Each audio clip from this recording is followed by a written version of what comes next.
A simple archival scan led Dr. Rachel Monroe to a shocking discovery in a 1900 photograph. Experts were left stunned when they uncovered something that should not have been there.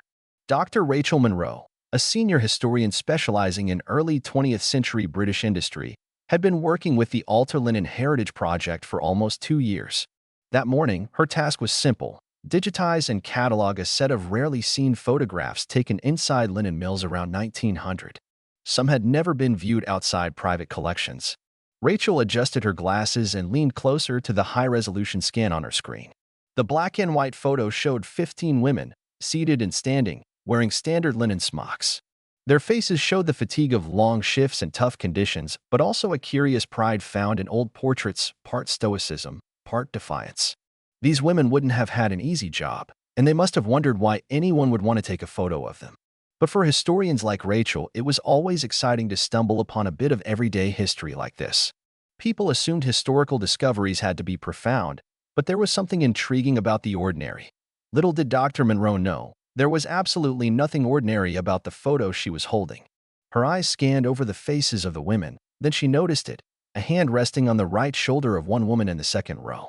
The hand looked perfectly natural until she tried to find its owner. All of the women had their arms clearly folded across their laps or crossed at their waists.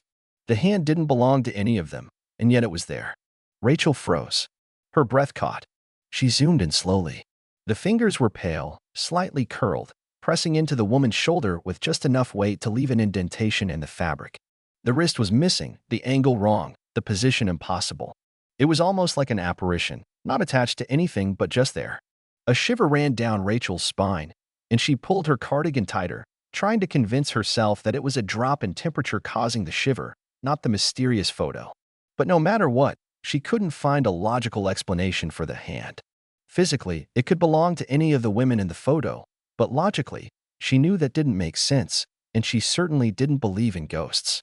"This is disturbing," she whispered to herself. She flagged the file and sent it to the department's photo analyst, Ian Blake, with a single line: "Take a look at this. No rush unless it's real."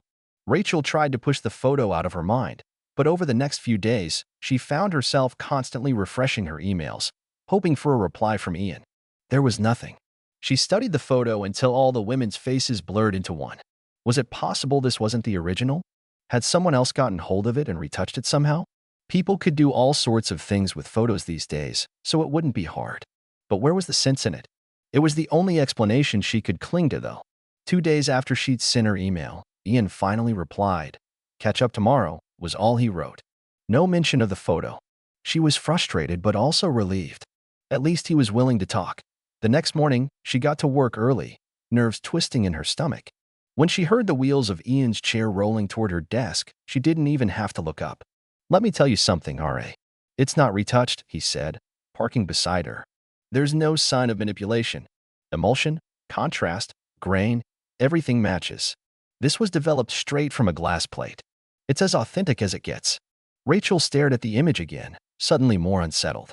Her theory had just been blown straight out of the water. She had nothing else to rest on now. Suddenly, she felt a shiver run down her spine again. She looked down and noticed the hairs on her arms were standing on end. Rachel didn't get spooked. She didn't believe in anything paranormal. Yet, there was something about the photo that freaked her out. Ian hesitated, sensing Rachel's unease, then added, "I showed it to someone at the Royal Photographic Society. He's seen thousands of plates. He said something odd." "What?" Rachel tentatively asked, unsure whether she actually wanted to hear more. "He counted 16 women," Ian replied. Rachel blinked. "There are 15. Trust me, I've spent 2 days staring at the photo. I know how many women there are." "That's what I said," Ian replied. But when he did a negative scan, some outlines, some faint, almost imperceptible shapes suggested a 16th figure behind the woman with the hand on her shoulder. They were both quiet. This changed everything that they'd ever thought was possible. By the end of the week, the image had become the subject of a small internal study. 5 experts were brought in: 2 historians, 2 photographic analysts, and 1 digital reconstruction specialist. No one mentioned ghosts. Not yet. They were all used to finding logical explanations that seemed impossible.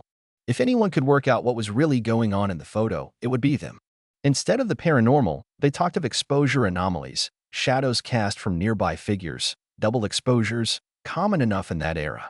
After all, photos taken in the early 1900s were still a relatively new thing. Cameras were huge, and all sorts of mishaps could happen. It was nothing like the technology we have today, but the evidence didn't fit any known technical error.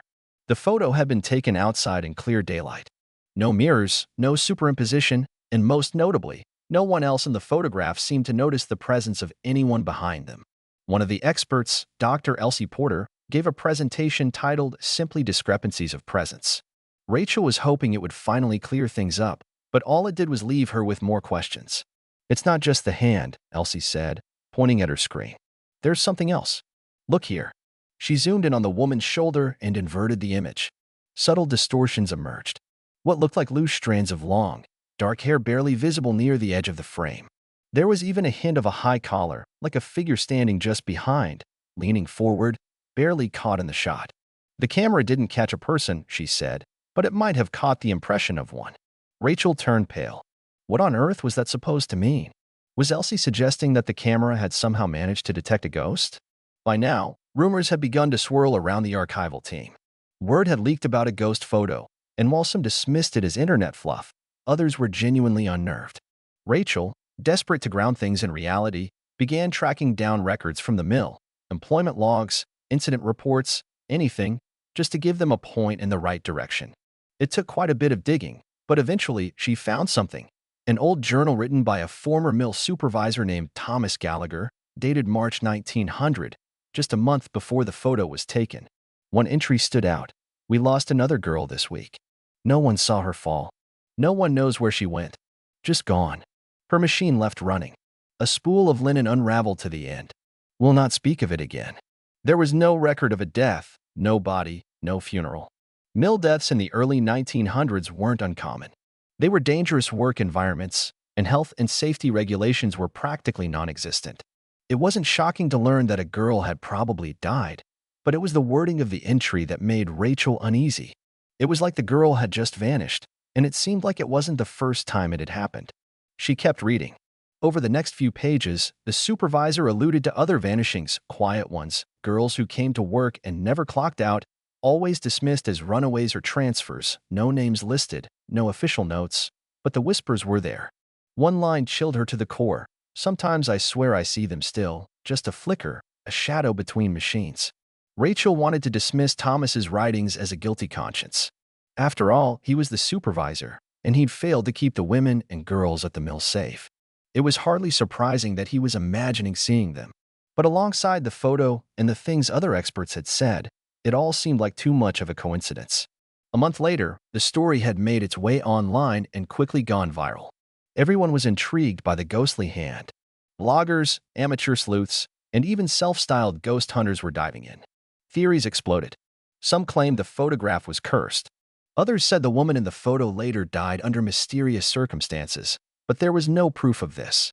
A few tracked descendants of the women, but they either didn't know anything or had grown up being told that they didn't speak about the mill. The buzz reached a peak when a short segment aired on the nightly news with David Muir briefly touching on the mystery during a closing story. That's when things really took off. Within hours, forums lit up with new speculation.